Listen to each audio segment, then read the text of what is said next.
Hello everyone, मैं मनीषा राव आप सभी का स्वागत करती हूं आपके अपने चैनल स्टडी जर्नी में।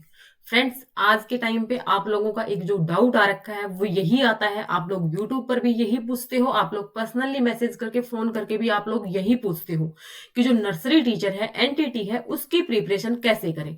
आप सभी लोग बहुत ही ज्यादा कंफ्यूज हो, तो उसके लिए ही मैंने आप लोगों के लिए वीडियो बनाई है। हो सकता है इस वीडियो से आपकी कुछ हेल्प हो जाए।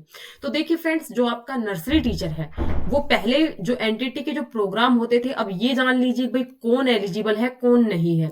देखिए एनटीटी के लिए मोस्टली अगर मैं बात करूं, डी ट्रिपल एस बी में आप सभी को पता है 1500 के आसपास वैकेंसीज हैं, वो आ चुकी हैं। 9 जनवरी से आपके फॉर्म भरने स्टार्ट हो जाएंगे। चंडीगढ़ के अंदर आपकी 101 पद बताए जा रहे हैं आपके एनटीटी के, जिसका भी जल्द ही नोटिफिकेशन आने के चांसेस हैं। उसके बाद हरियाणा में 4000 वैकेंसीज बताई जा रही हैं, किसकी, एनटीटी की। लेकिन बताया था कि 20 दिसंबर से फॉर्म स्टार्ट हो जाएंगे, लेकिन अभी तक कोई भी फॉर्म स्टार्ट नहीं हुए हैं। जैसे भी कोई भी अपडेट होगी आप लोगों को दे दी जाएगी। उसके बाद बात करते हैं केवीएस की। तो देखिए केवीएस के अंदर टीजीटी, पीजीटी, पीआरटी वैकेंसीज आने में तो अभी टाइम लगेगा, लेकिन जो आपकी बाल वाटिका वाली वैकेंसीज हैं, जो आपकी नर्सरी टीचर की वैकेंसीज हैं, वो आपको जल्द ही देखने को मिल जाएंगी। तो देखिए सभी कहीं पर सभी डिपार्टमेंट्स में एनटीटी की वैकेंसीज आ रही हैं। उसका जो मेन कारण है वो आप सभी लोग जानते हो, जो आपकी एनईपी 2020 है, नेशनल एजुकेशन पॉलिसी जो आपकी 2020 है, उसमें आप लोगों ने उसको पढ़ा होगा, समझा होगा। तो उसमें आपने देखा होगा कि 3 साल के बच्चे को ही स्कूल में डालने के लिए प्रमोशन किया गया है, क्योंकि 3 से 6 तक, यानी जिस प्रकार से हम प्ले स्कूलों में बच्चे को डालते थे, उसी प्रकार से सरकारी स्कूलों में भी बच्चों को डाला जाना चाहिए। और उसके लिए जरूरत पड़ती है एनटीटी टीचर की, नर्सरी टीचर ट्रेनिंग उनके पास की हुई होनी चाहिए। तो ये जो एनटीटी है, अब देखिए फ्रेंड्स, आप लोगों के बहुत सारे डाउट्स है। कुछ कैंडिडेट्स ऐसे हैं जिन्होंने 1 साल का डिप्लोमा किया हुआ है, तो बिल्कुल क्लियरली आप जहां पर भी चेकआउट करते हैं, जो डी ट्रिपल एस बी के जो प्रीवियस रूल है वहां पर भी मैंने चेकआउट किया है, तो वहां पर भी क्लियरली मेंशन है कि आपका जो 2 ईयर का डिप्लोमा है वही आपका एलिजिबल होगा। साथ में वो आपका एनसीटीई से अप्रूव्ड भी होना चाहिए, किसी गवर्नमेंट अथॉरिटी से आपका अप्रूव्ड होना चाहिए। 1 ईयर वाला आपका नहीं चलने वाला है। Okay, clear. बाकी आपका जब ऑफिशियल नोटिफिकेशन आएगा तब आपको सारे पॉइंट्स क्लियर हो जाएंगे, तो वहां से क्लियर आउट कर लीजिएगा। तो ये तो बात मैंने आपको एलिजिबिलिटी की बताई है। अब आप सभी लोगों का डाउट है कि तैयारी कैसी करें। अब देखो, आपको कुछ सब्जेक्ट हैं जो आपको स्क्रीन पर दिखाई दे रहे हैं। Theory of education and early childhood education, आपको जो फर्स्ट सब्जेक्ट का नाम है। ये सारे सब्जेक्ट कौन से हैं भाई? आपने जो एनटीटी की थी, आपने 2 ईयर का जो डिप्लोमा किया था, उस टाइम पर आप लोगों ने जो सब्जेक्ट पढ़ी थी। अब देखो, आपका जो पेपर होगा 2 सेक्शन में डिवाइड होता है। चाहे आप हरियाणा का पेपर देंगे, चाहे आप डी ट्रिपल एस बी का, चाहे आप चंडीगढ़ का, वेटेज थोड़ी बहुत अलग हो सकती है, लेकिन एक आपका होता है जनरल पोर्शन और एक आपका होता है सब्जेक्ट स्पेसिफिक।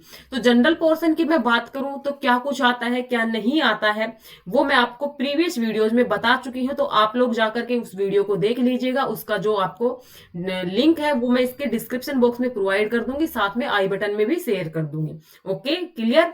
यहां पर इस वीडियो के अंदर जो मैं बात करने वाली हूं वो आपके जो आपका सब्जेक्ट स्पेसिफिक रहता है, स्पेशली आपका जो नर्सरी टीचर होता है, उसकी मैं बात करने वाली हूं। तो देखिए, आपको नर्सरी टीचर बनना है, नर्सरी के बच्चों को पढ़ाना है, तो आपको उसी की समझ होना जरूरी होता है कि आप इतने छोटे बच्चों को आप मदर टीचर किस प्रकार से ट्रीट करोगे, आप उनके लिए क्या किस प्रकार की पेडागोजी का इस्तेमाल करोगे। तो एक बार आप लोग देख लीजिए, जो सब्जेक्ट आपको दिखाई दे रहे हैं ये आपने जब एनटीटी की थी तो उसी टाइम पे होते हैं। Theory of education and early childhood education. तो एक तो आपको ये चैप्टर पढ़ना है ईसीसीई वाला, ठीक है। इसके अंदर आपको यूट्यूब के ऊपर भी काफी कंटेंट अवेलेबल है, या फिर आप लोग गूगल पर जाते हो तो वहां पर भी आपको जो कंटेंट है वो अवेलेबल मिल जाएगा। एनसीईआरटी की साइट पर भी है, जो एनआईओएस है उसकी साइट पर भी है आपका ईसीसीई से रिलेटेड। तो आपको वो पढ़ना है, आपको वो तैयार करना है, ठीक है। साथ में आपको क्या पढ़नी है? चाइल्ड साइकोलॉजी पढ़नी है। क्या पढ़नी है भाई? Child psychology. ये जो सारे पोर्शन है ये मैं आपको सब्जेक्ट स्पेसिफिक के बता रही हूँ। चाइल्ड साइकोलॉजी के अंदर आपका क्या आ जाता है भाई? चाइल्ड साइकोलॉजी के अंदर जो बच्चा है, बच्चे की ग्रोथ किस प्रकार से होती है, ग्रोथ एंड डेवलपमेंट में क्या डिफरेंसेज होते हैं, उसके बाद आपके जो जीन पियाजे का सिद्धांत है, ये सब भी आपको पढ़ने पड़ेंगे। यानी बच्चा मोस्टली आपको जब 10 साल तक पहुंचता है तो उस टाइम पे उसके जो परिवर्तन है वो परिवर्तन आप सभी को देखने हैं। मेनली आपको फोकस करना है 3 से 4 साल, 5 साल, 6 साल तक का जब बच्चा है उसको किस प्रकार से ट्रीट किया जाता है, वहां पे उस टाइम पे कौन कौन से सिद्धांत है, क्या क्या थ्योरीज दी गई हैं, वो सारी आपको यहाँ पर पढ़नी है।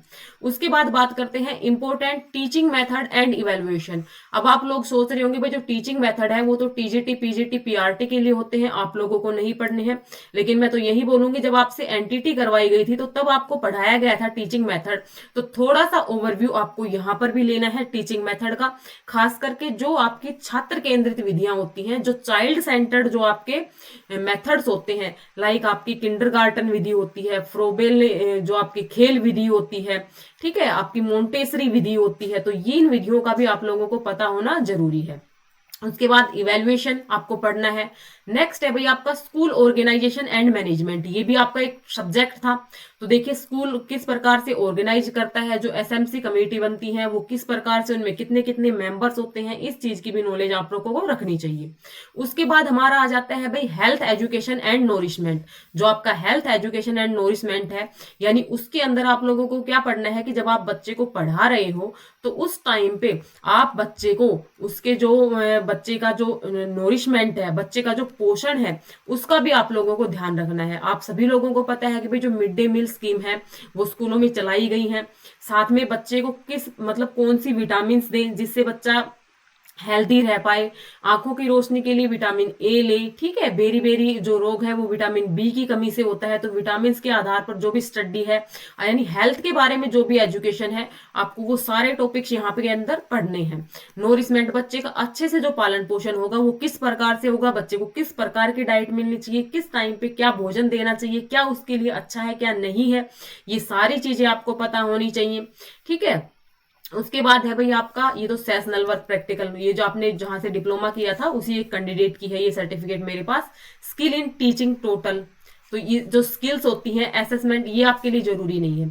तो ये कुछ टॉपिक्स थे, ये सारे तो आपको तैयार करने ही करने हैं। प्लस आपको और क्या करना है, देखिए साथ में आपको जितनी भी आपकी हिस्ट्री रही है एजुकेशन की, ठीक है, वो सारी आपको पढ़नी है कि जो स्पेशल एजुकेशन है वो कब स्टार्ट हुआ था, वो किस प्रकार के बच्चों के लिए था, उसमें क्या क्या ट्रीटमेंट बच्चों को दिया जाता था, बच्चों को किस प्रकार से हैंडल किया जाता था।